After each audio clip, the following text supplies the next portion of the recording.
The Grand Chamber of the Galactic Council was a place where the most powerful voices in the galaxy met. Its ceiling was high and curved like the inside of a giant shell, glowing with the soft shimmer of starlight. Thousands of alien leaders sat in their floating seats, arranged in a great circle around the central platform. Each seat carried the emblem of an empire, a kingdom, or a trade confederation. The air smelled faintly of strange spices and metallic vapors from dozens of worlds. Today, the chamber was loud with the sound of laughter.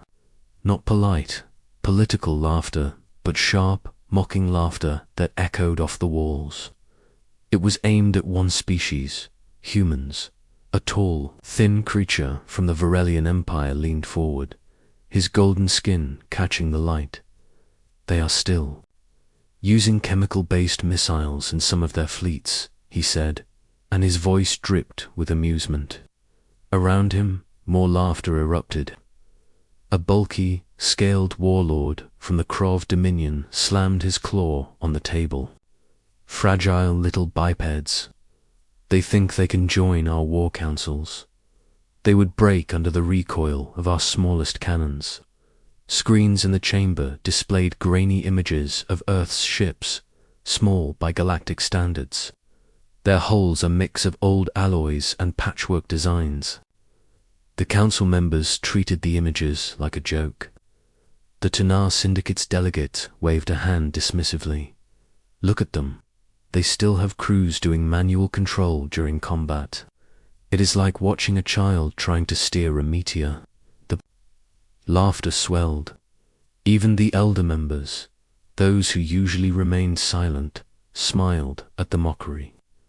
Only a few faces in the chamber did not join in. One of them belonged to Grand Admiral Rises of the Zethari Union.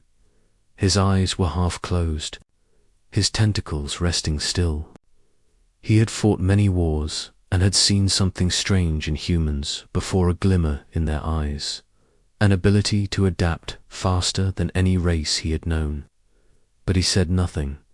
The council's high speaker, a massive being made of living crystal, raised one gleaming hand for silence. "Delegates, we have more urgent matters than these. Primitive Terrans." The laughter died down into quiet chuckles. The high speaker turned to a smaller podium where an information officer waited. "Report on the object detected leaving Earth's orbit." The officer, a slender insectoid, hesitated before speaking. "The object does not match any known class of human ship. Its mass is unusually high for its length. Power readings are—" The Krav warlord cut him off with a bark of laughter. "They probably strapped their cities together and called it a ship." More chuckles. But the officer continued, her wings trembling slightly. "Power readings are far beyond human norms, far beyond even our largest dreadnoughts." The chamber shifted, laughter fading just a little. "It appears to be coated in a material that absorbs most scanning attempts. We have been unable to map its full structure." The high speaker tilted his crystal head, and its trajectory. The officer glanced at her datapad. Straight toward neutral space. No communications, no transponder signal, no registration. The silence lasted only a moment before the Tanar delegate waved his hand again. A bluff. They probably built a big, slow target to scare their neighbors. The humans love theatrics. But in the shadows, Admiral Ress's eyes opened fully now, fixed on the display. He had seen something like this long ago, in the days before the Battle of Dishar. Back then, the enemy had laughed too until the humans changed the rules of the fight. More reports began to come in from border patrols. Strange sensor echoes, sudden come blackouts. A single black silhouette moving through the star lanes without broadcasting a signal. But the council brushed them aside. "Let them play at war. the Varelian delegate sneered. "We will swat them down if they ever cross our borders." Yet something small shifted in the mood. A few delegates glanced at each other, uneasy. The officer at the podium shifted her wings again, eyes flicking toward Admiral Risers. She could feel it too, the same quiet weight in the air that came before storms. The high speaker called for the next agenda item, and the chamber's laughter began again. But far above, in the silent void, a black shape drifted forward, blocking the light of a distant star. It did not slow. It did not send a signal. It only moved, quiet, steady, unstoppable, and though the Council did not yet know it, the moment this ship left Earth's orbit, the clock had started ticking for every empire in the galaxy. Asterisk, the void between stars had always been a place of secrets. Merchant fleets passed through it carrying riches, smugglers carried contraband, and pirates waited like shadows in the dark.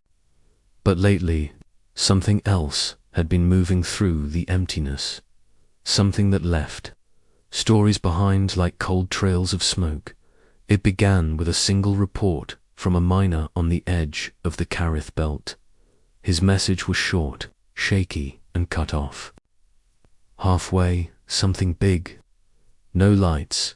It's just then only static."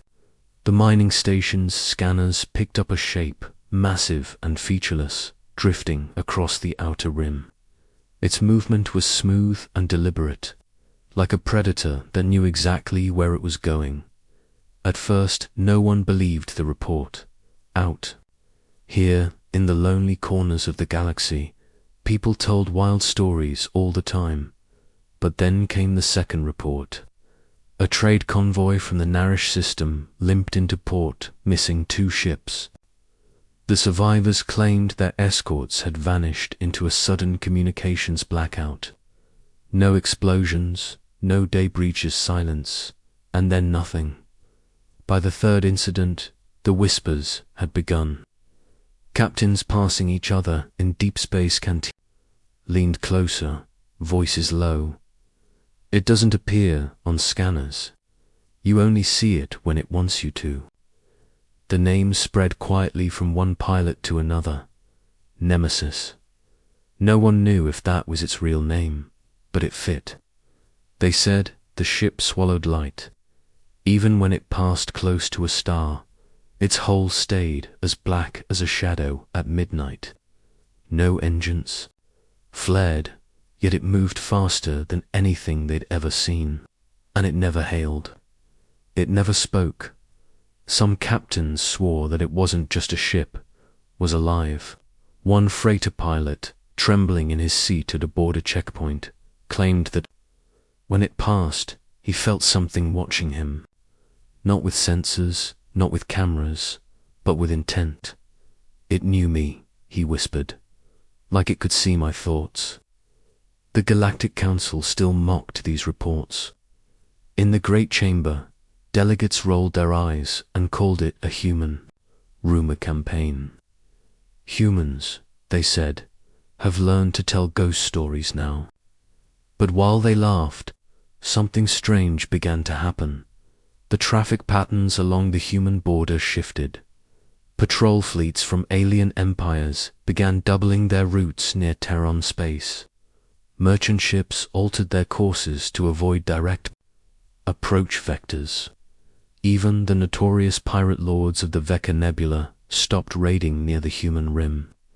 They claimed the black ship had appeared in the middle of one of their hunts, and without firing a single shot, it had forced them to retreat. The pirates refused to say how. The most chilling report came from a Zalan scout vessel.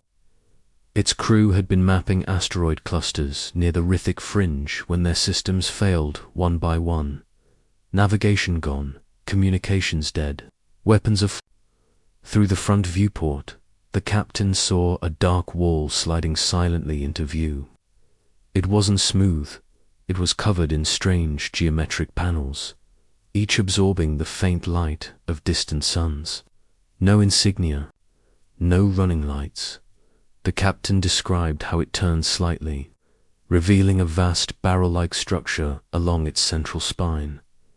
No heat signature, no visible ammunition ports, but every instinct screamed weapon. Then, as suddenly as it had appeared, the black shape drifted past them and was gone. Moments later, their systems came back online. They fled without looking back. The scout's log ended with a final note. If this is a human ship, they are not what we thought. If it is not, then the galaxy has a bigger problem than we realize. In the back corridors of the Galactic Council building, aides and junior officers began trading these reports in secret. A few admirals requested additional intelligence on human shipyards, but their requests were denied. The Terrans are too small to matter, the High Speaker had said. Focus on the larger threats. But in a small, dim office, Grand Admiral Reesers sat alone, reading the latest reports in silence. His tentacles twitched as he scrolled through images and logs. The patterns were their careful movement, deliberate targeting, psychological warfare without firing a single real shot. He had seen this kind of tactic once before, long ago, in a war humanity had never been part of. And in that war, the ones who fought this way never lost. Out in the star lanes, Nemesis kept moving. It did not slow, it did not speak. It simply went from system to system, each time leaving behind empty ships, silenced fleets, and terrified witnesses who could not explain why they had survived. And then came the message short, cold and untraceable. It appeared on encrypted military channels across half a dozen alien navies. It contained only 5 words, written in Galactic Standard. Orbit will be the warning. No one knew if the message was meant for one empire, for all of them, or for someone in particular. But those who read it felt the same chill settle into their bones. Somewhere, beyond the edges of their maps, the warship was still coming. The rim-world of Zareen floated like a green jewel in the black. From orbit, it looked peaceful oceans, glimmering under twin moons, cities glowing along the coasts. It was the kind of place where trade ships came to refuel, and soldiers came to rest between wars. That peace ended the moment the sensors picked up the silhouette. It entered the system without a transponder code, without even the polite ping of neutral ships.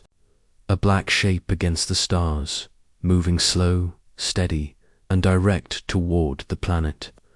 The Zareen Defense Fleet 12 warships in total moved to intercept. Captain Vera of the lead cruiser Talsha stood on her command deck, tail lashing behind. Her unknown vessel, this is Zareen Defense. You are entering protected space. Identify yourself immediately. Her voice was firm, practiced. No reply came. She tried again, switching languages. Still nothing. The black ship kept coming, its hull drinking in the starlight like it hated to be seen. Her tactical officer frowned. Captain, we can't get a proper reading. No engine flare, no shield signatures, no life signs. It's like it's not even there. Vera narrowed her eyes. Then why can I feel it looking at us? The distance closed. The ship was huge, bigger than any dreadnought she had seen, yet its surface was wrong. It wasn't smooth like most warships. It was covered in angular plates, jagged lines, strange vents that looked almost like scars. She sent a final warning. Unknown vessel, change course immediately or you will be fired upon. For a long moment, there was nothing but the hiss of static. Then, faintly, the sound came, not words, not a signal, but a low, deep hum that vibrated through the ships. Hull, the crew froze. It was like the ship itself was growling. The Defense Fleet's commander, stationed aboard the dreadnought Stormfang, gave the order. Fire, a warning shot. 2 plasma rounds lit up the darkness, streaking past the black ship's bow. The glow reflected for an instant across its edges, and then was swallowed whole. The black ship responded. No flare, no missile, no visible weapon discharge. Just a single pulse of light from the central spina brief, blinding flash that seemed harmless. Then, in less than a heartbeat, 5 Zarine warships simply vanished from scanners. Vera's crew scrambled. Shields are gone. Power levels dropping. Someone yelled. The comms officer screamed. They didn't even target us. They just took them on the tactical display. The 5 missing ships reappeared for a moment, drifting silently, their lights dead, their hulls cooling rapidly. No movement, no life signs. Panic ripped through the remaining fleet. The Stormfang called for retreat, its commander shouting orders over the comms. Engines flared as ships broke formation. But even as they fled, the black warship did not pursue. It simply adjusted its heading and resumed its original path. Toward Zarine, Vera stared at the massive silhouette as it passed within sight of her viewport. The scale was monstrous, blotted out a section of the sky. There were markings on its hull, faint and almost invisible, but she recognized them instantly. Terran Fleet Command. The humans. Her fur stood on end.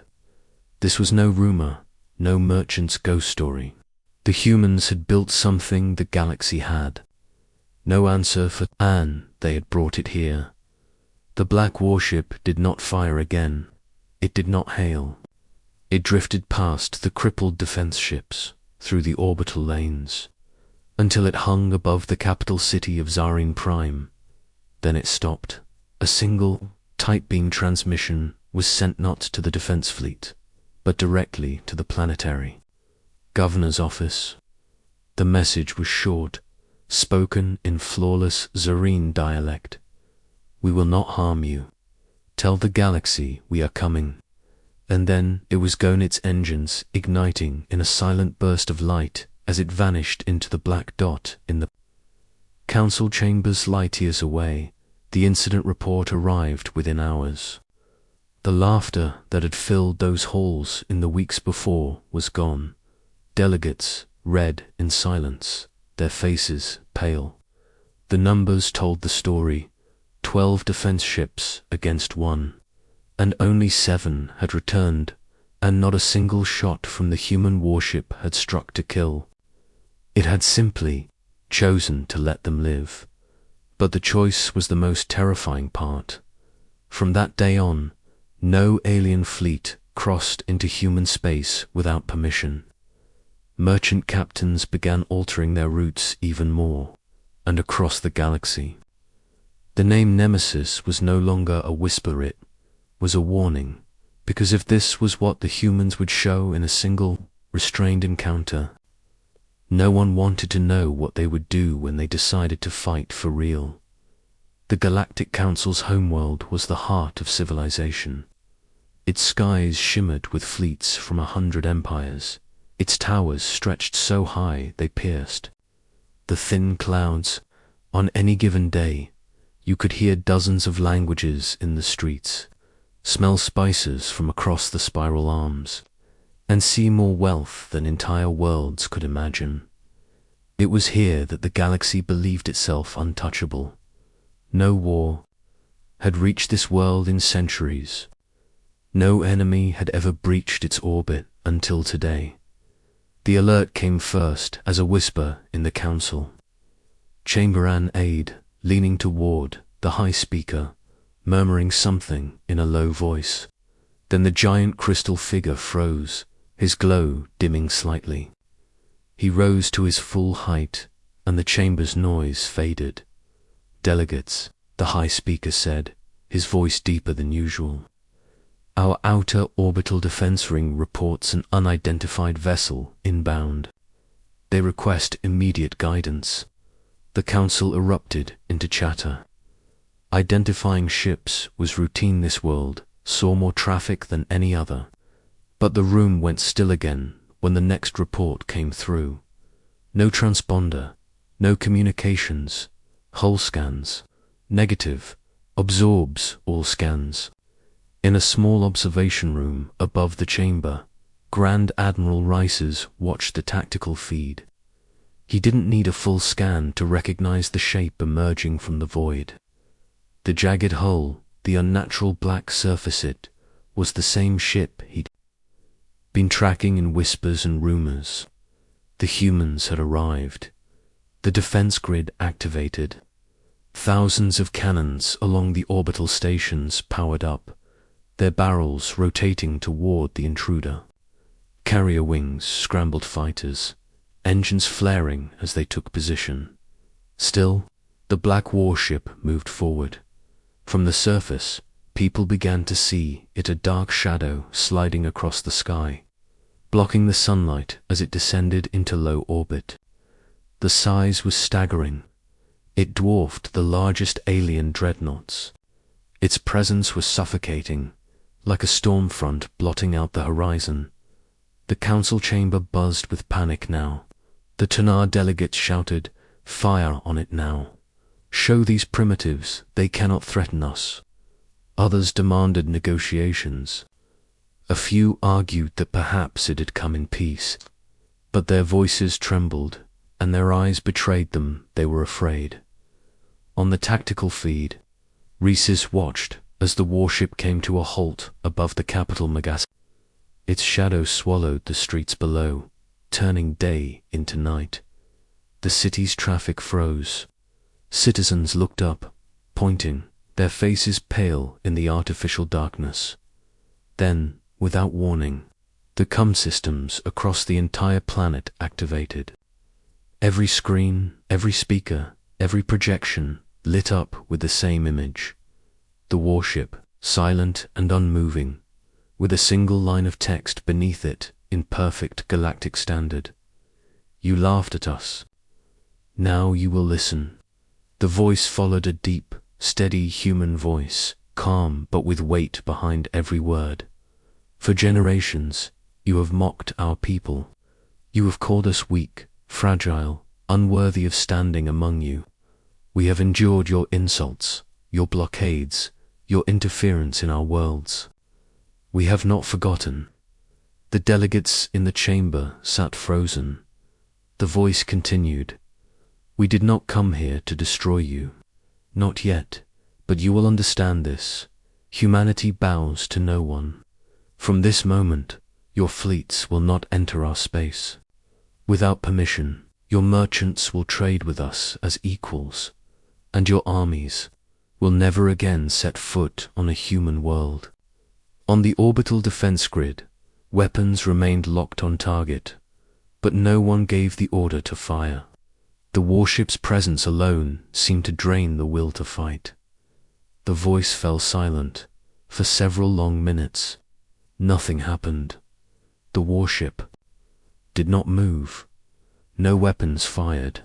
It simply hovered above the city, its shadow unmoving. Then, slowly, it began to rise, higher and higher, until it cleared the planet's atmosphere and vanished into the black. No pursuit was launched. The council ordered none. In the streets below, the people of the capital whispered in fear. For the first time in centuries, their world had been touched by a threat they could not stop. The shadow it left behind would linger far longer than its presence. Inside the council chamber, no one laughed. The Tanar delegate who had shouted for war sat pale and silent. The high speaker's crystal surface had lost its glow. Even the proud Krav warlord stared at the floor, claws tapping nervously. Grand Admiral Rises left the observation room quietly. He knew what the others did not yet understand. The humans had not shown their full strength. They had come with one. Ship, not a fleet. They had spoken, not destroyed. That meant they had a choice. And the day they chose differently, the galaxy would learn what true terror was. Years passed, but the shadow of that day never left the galaxy. The memory of the black warship over the Council's homeworld became a story every species knew whether they wanted to or not. It became part of politics, part of strategy, part of fear. No treaty was signed, no official agreement was made.